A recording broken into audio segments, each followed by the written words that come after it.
ओम श्री गणेशाय नमः। हर हर महादेव। नमस्कार दोस्तों, आपका स्वागत है मेरे चैनल पर। श्रावण माह महात्म्य का 7वां अध्याय, मंगला गौरी व्रत का वर्णन तथा व्रत कथा।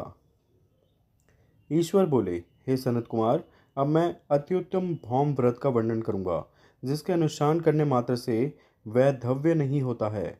विवाह होने के पश्चात 5 वर्षों तक यह व्रत करना चाहिए। इसका नाम मंगला गौरी व्रत है। यह पापों का नाश करने वाला है। विवाह के पश्चात प्रथम श्रावण शुक्ल पक्ष में पहले मंगलवार को यह व्रत आरंभ करना चाहिए। केले के खंभों से सुशोभित एक पुष्प मंडल बनाना चाहिए और उसे अनेक प्रकार के फलों तथा रेशमी वस्त्रों से सजाना चाहिए। उस मंडप में अपने सामर्थ्य के अनुसार देवी की सुवर्णमयी अथवा अन्य धातु की बनी प्रतिमा स्थापित करनी चाहिए। उस प्रतिमा को 16 उपचारों से, 16 दूर्वा दलों से, 16 चावलों से तथा 16 चने की दालों से मंगला गौरी नामक देवी की पूजा करनी चाहिए और 16 बत्तियों से 16 दीपक जलाने चाहिए। दही तथा भात भात का नैवेद्य भक्तिपूर्वक अर्पित करना चाहिए।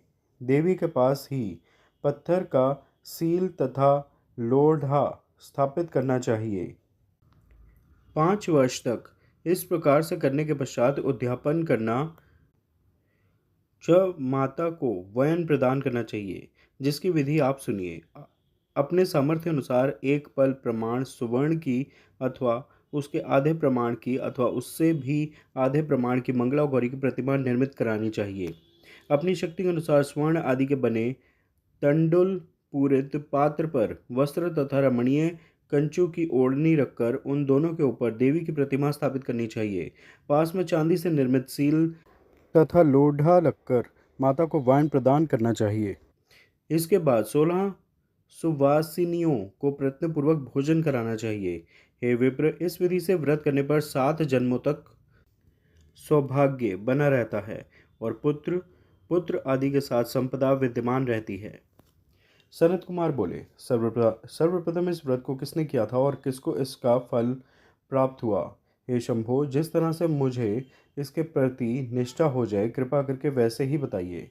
ईश्वर बोले, हे सनत कुमार, पूर्व काल में कुरु देश में श्रुत कीर्ति नामक एक विद्वान कीर्तिशाली, शत्रुओं का नाश करने वाला, 64 कलाओं का ज्ञाता तथा धनुर्विद्या में कुशल राजा हुआ था। पुत्र के अतिरिक्त अन्य सभी शुभ चीज़ें उस राजा के पास थी। अतः वह राजा संतान के विषय में अत्यंत चिंतित हुआ और जप ध्यानपूर्वक देवी की आराधना करने लगा। तब उसकी कठोर तपस्या से देवी प्रसन्न हो गई और उससे यह वचन बोली, हे सुव्रत, वर मांगो। श्रुत कीर्ति बोला, हे देवी, यदि आप मुझ पर प्रसन्न हैं तो मुझे सुंदर पुत्र दीजिए। हे देवी, आपकी कृपा से अन्य किसी भी वस्तु का अभाव नहीं है। उसका यह वचन सुनकर पवित्र मुस्कान वाली देवी ने कहा, हे राजन, तुमने अत्यंत दुर्लभ वर मांगा है, फिर भी कृपावश मैं तुम्हें अवश्य दूंगी।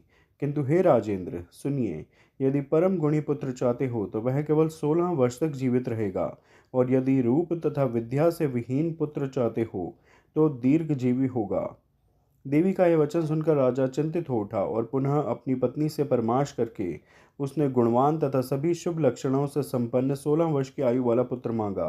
तब देवी ने भक्ति संपन्न राजा से कहा, हे नृपनंदन, मेरे मंदिर के द्वार पर आम का वृक्ष है, उसका एक फल लाकर मेरी आज्ञा से अपनी भार्या को उसे भक्षण करने हेतु प्रदान करो, जिससे वह शीघ्र ही गर्भ धारण करेगी, इसमें संदेह नहीं है।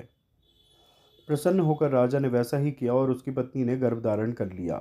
10वें महीने में उसने देवतुल्य सुंदर पुत्र को जन्म दिया तथा तब हर्ष तथा शोक से युक्त राजा ने बालक का जात कर्म आदि संस्कार किया और शिव का स्मरण करते हुए उसका नाम चिरायु रखा।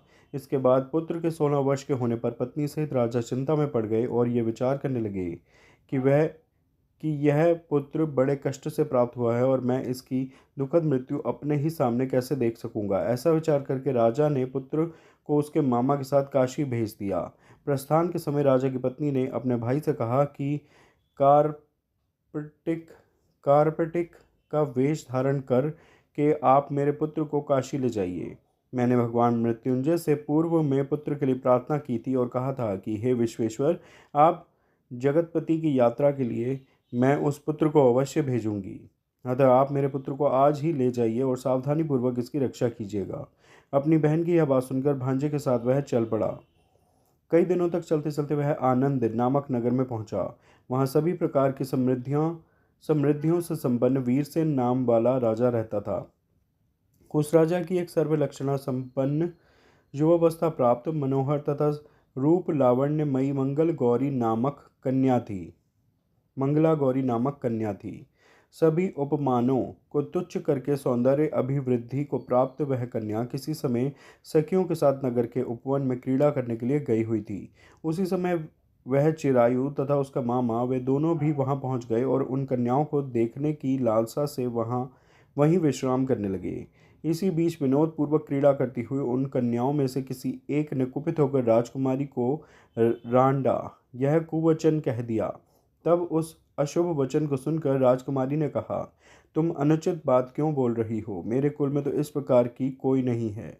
मंगला गौरी की कृपा से तथा उनके व्रत के प्रभाव से विवाह के समय जिस के सर पर मेरे हाथ से अक्षत पड़ेंगे, हे सखी, वह यदि अल्पायु वाला होगा तो भी चिरंजीवी हो जाएगा। इसके बाद वह सभी कन्याएं अपने अपने घर चली गईं। उसी दिन राजकुमारी का विवाह था। बाहरीक देश के दृढ़ दृढ़धर्मा नामक राजा के सुकेतु नाम वाले पुत्र के साथ उसका विवाह निश्चित किया गया था। वह सुकेतु विद्याहीन, कुरूप तथा बहरा था। तब सुकेतु के साथ आए हुए उन लोगों ने विचार किया कि इस समय कोई दूसरा श्रेष्ठ वर ले जाना चाहिए और विवाह संपन्न हो जाने के बाद वहां सुकेतु पहुंच जाए। उन लोगों ने चिरायु के मामा के पास जाकर याचना की कि आप इस बालक को हमें दे दीजिए, जिससे हमारा कार्य सिद्ध हो जाए। इस पृथ्वी पर परोपकार के समान दूसरा कोई धर्म नहीं है। उनकी बात सुनकर चिरायु का मामा मन ही मन बहुत प्रसन्न हुआ, क्योंकि इसने उपवन में पहले ही कन्या मंगला गौरी की बात सुन ली थी। फिर भी उसने एक बार कहा कि आप लोग इसे किस लिए मांग रहे हैं? कार्य की सिद्धि हेतु वस्त्र अलंकार आदि मांगे जाते हैं, वर तो कहीं भी नहीं मांगा जाता। तथापि आप लोगों का सम्मान रखने के लिए मैं इसे दे रहा हूँ। इसके बाद चिरायु को वहां ले जाकर उन लोगों ने विवाह संपन्न कराया। सप्तपदी आदि के हो जाने पर रात्रि में शिव पार्वती की प्रतिमा के समक्ष उस चिरायु ने हर्षयुक्त होकर मंगला गौरी के साथ शयन किया। उसी दिन चिरायु के 16 वर्ष पूर्ण हो चुके थे और अर्धरात्रि में साक्षात काल सर्प रूप में वहां आ गया।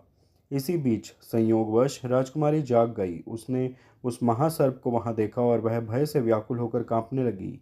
तभी उस कन्या ने धैर्य धारण 16 उपचारों से सर्प की पूजा की और पीने के लिए उसे दूध दिया। उसने दीनता भरी वाणी में उस सर्प की प्रार्थना तथा स्तुति की। मंगला गौरी प्रार्थना करने लगी कि मैं उत्तम व्रत को करूंगी जिससे मेरे पति जीवित रहें। यह जिस तरह से चिरकाल तक जीवित रहें, आप वैसा कीजिए। इतने में सर्प वहां स्थित एक कमंडलू में प्रवेश कर गया और उस मंगला गौरी ने अपनी कंचुकी से उस कमंडलू का मुंह बांध दिया। इसी बीच उसका पति अंगड़ाई लेकर जाग गया और अपनी पत्नी से बोला, हे प्रिय, मुझे भूख लगी है। तब वह अपनी माता के पास जाकर खीर, लड्डू आदि ले आई और उसके द्वारा दिए भोज्य पदार्थ को उसने प्रसन्न मन होकर खाया। भोजन के पश्चात हाथ धोते समय उसके हाथ से अंगूठी गिर पड़ी। तांबुल खाकर वह पुनः सो गया। इसके बाद मंगला गौरी कमंडलू को फेंकने के लिए जाने लगी। विधि की कैसी गति है कि उस कमंडलू में से बाहर की ओर जगमग करती हुई हार कांति को देखकर वह आश्चर्यचकित हो गई। घट में स्थित उस हार को उसने अपने कंठ में धारण कर लिया। इसके बाद कुछ रात शेष रहते ही चिरायु का मामा आकर उसे ले गया। इसके बाद वर पक्ष के लोग सुकेतु को वहां ले आए। उसे देख मंगला गौरी ने कहा कि यह मेरा पति नहीं है। तब उन सभी ने उससे कहा, हे शुभे, तुम यह क्या बोल रही हो? यहाँ तुम्हारा कोई परिचायक हो तो उसे हम लोगों को बताओ। मंगला गौरी बोली, जिसने रात्रि में 9 रत्नों से बनी अंगूठी दी है, उसकी अंगुली में इसे डालकर परिचायक निशानी देख ले। मेरे पति ने रात्रि में मुझे जो हार दिया था, उसके रत्नों का समुदाय कैसा है, इस बात को यह बताए। यह तो कोई अन्य ही है। इसके अतिरिक्त रात्रि में आम सींचते समय उनका पैर कुमकुम से लिप्त हो गया था। वह मेरी जांघ पर अब भी विद्यमान है। उसे आप लोग शीघ्र देख लें। साथ ही रात में परस्पर भाषण तथा भोजन आदि जो कुछ किया गया था, उसे भी यह बता दे, तब यह निश्चय ही मेरा पति है। इस प्रकार उसका वचन सुनकर सभी ठीक है कहने लगे, किंतु जब एक भी बात न मिली तब सभी ने सुकेतु को उसका पति होने से निषिद्ध कर दिया और वर पक्ष वाले जिस तरह से आए थे उसी तरह से चले गए। उसके बाद अपने वंश को बढ़ाने वाले महान यश से संपन्न तथा परम मनस्वी मंगला गौरी के पिता ने अन्न पान आदि का सत्र चलाया। उन्होंने वर पक्ष का वृत्तांत कानों कान सुन लिया कि स्वरूप से कुरूप होने के कारण लोगों के द्वारा किसी अन्य को वर के रूप में आदरपूर्वक लाया गया था। तब उन्होंने अपनी कन्या को पर्दे के भीतर बिठा दिया। उसके बाद एक वर्ष बीतने पर यात्रा करके चिरायु अपने मामा के साथ यह देखने आया कि विवाह के बाद वहाँ क्या हुआ। तब उसे गवाक्ष के भीतर से देखकर वह मंगला गौरी अत्यंत प्रसन्न हुई और माता पिता से बोली कि मेरे पति आ गए हैं। राजा ने अपने सुहृदजनों को बुलाकर पूर्व में कहे गए सभी परिचायकों को निशानी को देखकर मंद मुस्कान वाली अपनी कन्या चिरायु को सौंप दी। राजा ने शिष्टजनों को साथ लेकर विवाह का उत्सव कराया। इसके बाद राजा वीरसेन ने वस्त्र आभूषण आदि सोना, घोड़े, रथ और अन्य भी बहुत सी सामग्रियां देकर उन्हें विदा किया। उसके बाद कुल को आनंदित करने वाला वह चिरायु पत्नी तथा मामा को साथ लेकर सेना के साथ अपने नगर पहुंचा। लोगों के मुख से उसे आया हुआ सुनकर उसके माता पिता को विश्वास नहीं हुआ। उन्होंने सोचा कि प्रारब्ध अन्यथा कैसे हो सकता है। इतने में वह अपने माता पिता के पास आ गया और स्नेह से परिपूर्ण वह चिरायु भक्तिपूर्वक उनके चरणों में गिर पड़ा। तब अपने पुत्र का मस्तक सूंघकर उन दोनों ने परम आनंद प्राप्त किया। पुत्रवधू मंगला गौरी ने भी सास ससुर को प्रणाम किया। तब सास उसे अपनी गोद में बिठाकर सारा वृत्तांत शीघ्रता पूर्वक पूछने लगी। हे महामुने, तब पुत्र वधु ने भी मंगला गौरी के उत्तम व्रत महात्म्य तथा जो कुछ घटित हुआ था वह सब वृत्तांत बताया। हे सनत कुमार, मैंने आपसे इस मंगला गौरी व्रत का वर्णन कर दिया। जो कोई भी इसका श्रवण करता है अथवा जो कोई इसे कहता है उसके सभी मनोरथ पूर्ण हो जाते हैं, इसमें संदेह नहीं है। सूत जी बोले, हे ऋषियों, इस प्रकार शिवजी ने सनत कुमार को यह मंगला गौरी व्रत बताया और उन्होंने सभी कार्यों को पूर्ण करने वाले इस व्रत को सुनकर महान आनंद प्राप्त किया। इस प्रकार श्री स्कंद पुराण के अंतर्गत ईश्वर सनत कुमार संवाद में श्रावण महात्म्य में मंगला गौरी व्रत कथन नामक 7वां अध्याय पूर्ण हुआ। आप सब प्रेम से मेरे साथ बोलिए, हर हर महादेव, हर हर महादेव, हर हर महादेव। कृपया इस वीडियो को लाइक और शेयर करें, मेरे चैनल सब्सक्राइब करें। धन्यवाद। ओम नमः शिवाय।